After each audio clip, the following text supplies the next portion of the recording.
You hired the smartest person that you can find. You hired her 3 months ago, and yet you're still drowning in work. That is not a people problem. That is a process problem. And the misdiagnosis costs you tens of thousands of dollars every single year. And by the end of this video, you will understand why most founders who think they need to hire actually need to document. And the one move that makes hiring really work. Allow me to give you some context first. The autonomous leader is built around 7 levels and 9 pillars. The 7 levels go from level 1, running every part of the business yourself, to level 7, being able to choose how involved you are with the business. Whether that means stepping out entirely, doubling down on parts that you love, or anything in between. The 7 levels are about giving you the ability to choose. The 9 pillars are the dimensions of the business that have to mature. We have pipeline, profit, perspective, principles, program, people, process, progress, and power. Today, we're not going to zoom into one level. We are going to zoom into one of the most expensive misdiagnoses in business. Thinking that you have a people problem when you actually have a process problem. And I'm talking about that hire that was supposed to fix everything, but instead made it worse. So let me take a stab at what I think this might look like in your business right now. After thousands of conversations with business owners, I feel like most of us have experienced something similar to this. And feel free to let me know in the comments how this went for you, or if I'm the only one that has experienced this. If you are honest with yourself and count the hours that you spend semi-present with your family, but silently thinking about work, you are probably working 60 plus hours a week, right? You just cannot do this yourself anymore. So you go and hire help. Day 1, the new hire walks in. You spend the next 2, or let's be honest, 10 weeks training her, right? Show her where things are in the office and you walk her through the systems. Except the systems just live in your head, right? You explain how you guys price things, you explain the proposal process, and you explain how to handle a complaint. You explain all the tools that she's going to be using too. And she's sharp. She picks it up, and by week 3, she's making her own calls. Her calls are mostly fine, but they are not your calls. So you start redoing some of the work after hours, quietly, and you tell yourself it's only temporary, she's still learning. Well, 3 months in, you're working 60 plus hours a week again, and the new hire is doing real work, but the bottleneck still has your name on it. And now you have an additional 6-figure salary to cover in payroll. And somewhere in your head, you're starting to think, this hire was supposed to fix my time problem. Why am I still drowning? And that is the question we're going to answer today. Because the most expensive misdiagnosis in your business is hiring when you should have documented. And one quick note before we go too much deeper. If you are not sure whether your real constraint is process or something else entirely, there is a free self-assessment in the description. It will name your level, your core problem, your superpower, and your current constraint. There's no more guesswork going to be involved. You'll know exactly where you're at and what to do next. With this particular problem, there is a part most founders miss. The new hire was not the wrong choice. We just did it in the wrong order. Hiring can relieve pressure when the constraint is capacity. There are just not enough hands to handle all the work. But here, the standard exists, documentation exists. The new person walks in, learns the standard, and executes them. This is where pressure then goes down. But hiring can also multiply pressure when the constraint is process. Standards don't exist yet, or they exist maybe just in the owner's head. When a new person now walks in, there's no standard to teach. So you teach it out loud. Every situation, every decision, every edge case, and you now become the standard.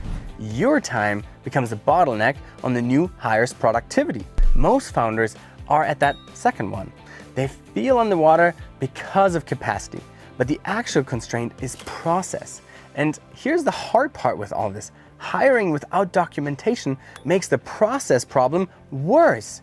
You now have 2 people whose calls do not match. The team needs you to step in. Your time gets consumed by sorting out 2 versions of the same job, instead of doing the job once and writing down how it's supposed to be done. And here's really the simplest way that I can say all of this. The new hire was not wrong. The standard has to come first. The hire is what scales the standard, but only after a standards actually exist. That is the misdiagnosis. People before process. And honestly, I do not know a business owner who was able to skip this piece of learning. I would love for someone to be able to learn this lesson the passive way by just watching this video and doing it completely right from here on out, instead of having to live this and learning it the active way. And if you have made this mistake already, it's probably because you were new at this. That was your first hire. And as business owners, we're still learning. Don't beat yourself up because you did something the first time. None of us learned how to ride the bike the first time. And for anybody that's about to go into the situation, really look at your processes before you extend an offer for an employee to join you. So let's dive into the cost layer to this misdiagnosis. Hiring without documentation is not just an expensive mistake, it's a compounding one. Year one, you hire one person. You spend hundreds of hours training them, redoing and overseeing, and the salary is, say, $80,000, right? And the total cost of this misdiagnosis is that salary plus the founder's hours you would have had otherwise spent on growth. Year two comes around and you hire a second person. And you repeat the same pattern, except now you have two undocumented standards, yours and the first hires. The training time per person now doubles. The overseeing time even triples because your previous employee now needs to oversee them while you're still overseeing the previous employee. In year three, you hire a third person because that person might finally fix it. And the team is now operating from 3 different standards. And customer now can start feeling the inconsistency. Depending on who's answering the phone, they're gonna get different customer service experience. And with that third hire, you actually gave yourself a new job. You became the quality control on every output. Each of these hires compounds the underlying problem instead of solving it. The mistake does not just cost a salary, it costs the quality of your business and your reputation as the team grows. Let me show you what this pattern looks like with a story that most business owners have heard before, because it's in the book that Michael Gerber tells inside of the E-Myth Revisited. He calls the woman in the story Sarah, and Sarah loves baking pies, so she opens a pie shop. The pies were excellent and the shop got busy. So Sarah went ahead and hired some help to handle all that volume. But here's what happened. Sarah did not just love baking pies, she knew exactly how she wanted the pies made. The dough mixed in a specific way, the crust rolled to a specific thickness, and the bake time to the exact second. None of those standards lived anywhere except in Sarah's head and feel and her hands. So when the new hire made pies, the pies came out close, but just not right. Not Sarah's right. So Sarah redid batches after hours. Sarah trained the next hire from scratch. Sarah ended up working harder than she has ever done before she had hired anybody.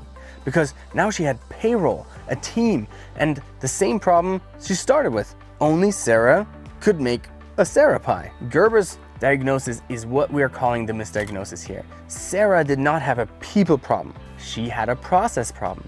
The recipe, the actual standards she had been protecting, had never been written down.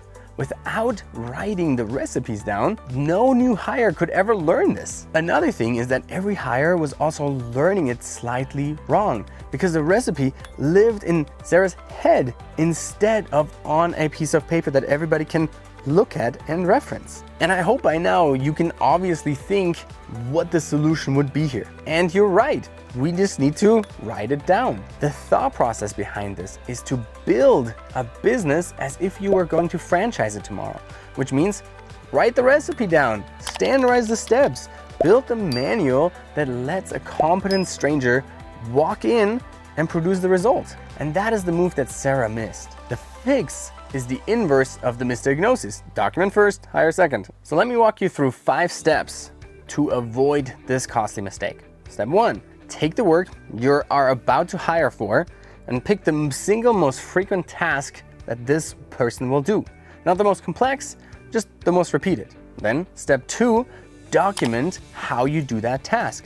Not vague principle, but specific steps, inputs, decisions, outputs, quality check. Write an actual SOP for this. Take real screenshots if it's on a software, or pictures if it's in the real world. Write the SOP the way that you would write it so a smart 15-year-old who has never seen the work could actually go ahead and do it. Step 3, test the documentation on someone who does not currently do the task. It could be your assistant, could be a friend. Hand them the SOP, ask them to attempt the task. Watch where they get stuck. The documentation then has a gap. Now you go back and fill that gap and create a new document. Step 4 is to repeat step 2 and 3 for the next 2 or 3 most frequent tasks in that role. You do not need to document every single thing that they're gonna do, but you do need to document what makes up most of the role's actual work. 80-20 applies here as well. Step 5, now you hire. With that documentation in place, day 1 looks completely different. The new hire reads the SOPs, looks over your shoulder as you do the task once, and then they can ask clarifying questions. But after that, they can always reference the SOP. That hire will now start producing work that matches your standards within a week instead of 3 months. And you stop redoing their work because the standard was written down before they walked in. And instead of coming to you for questions, they can now look at the SOP and see what needs to be done. If this resonated with you, or you know someone that's currently in this process, hit subscribe. On this channel, we help business owners grow into autonomous leaders. Owners who can make the most important thing actually the most important thing in their life. And that is what we focus on here. So what are you gonna do about this problem this week? If you are about to hire, or you have just hired and feel like you're drowning, this week is for you. Pick the role you're about to hire for, or the role that the person who just joined you. Then, step 2, list the 5 most frequent tasks for that role. Then, step 3, pick the most frequent. Document how you do it. The SOP is not a Word doc full of principles, it's a how-to that a complete stranger could execute. Step 4, test it. Hand the SOP over to someone and ask them to do this task. Watch them do this task. See where they get stuck and fill that gap. Step 5, if you haven't hired yet, you now know whether the hire was the right move or the wrong order. If you have already hired, hand them the SOP and stop redoing their work. Train them. Let them watch you. Then watch them do the task. And if they did it right, you go ahead and trust them to do it right the next time. And here's just a quick note before you start. Documentation does not need to be fancy. It does not need to live in an $80 a month software platform. It can literally live on a spreadsheet. I feel like most business owners spend hundreds of dollars every year just to avoid a spreadsheet. Do not be one of those business owners. If you want to go deeper on documenting before hiring, the full course is also inside that school community, and it's completely for free to join. And you will find tons of other resources for all other areas of your business. The link is in the description below, and we would love to have you join us. And if you're not sure whether the misdiagnosis you're living in is people before process or something else entirely, take the free self-assessment in the description. It names your real constraint, your real superpower, and it helps you analyze where you're at right now and what you need to do next. My passion is helping business owners build companies that don't need them to run, so they can give their time to their most important thing. My goal is to impact 1 million business owners, and solving the people before process misdiagnosis is one move towards that. So allow me to ask you a question. What would you make the most important thing if you had the time to make it the most important thing? Tell me below.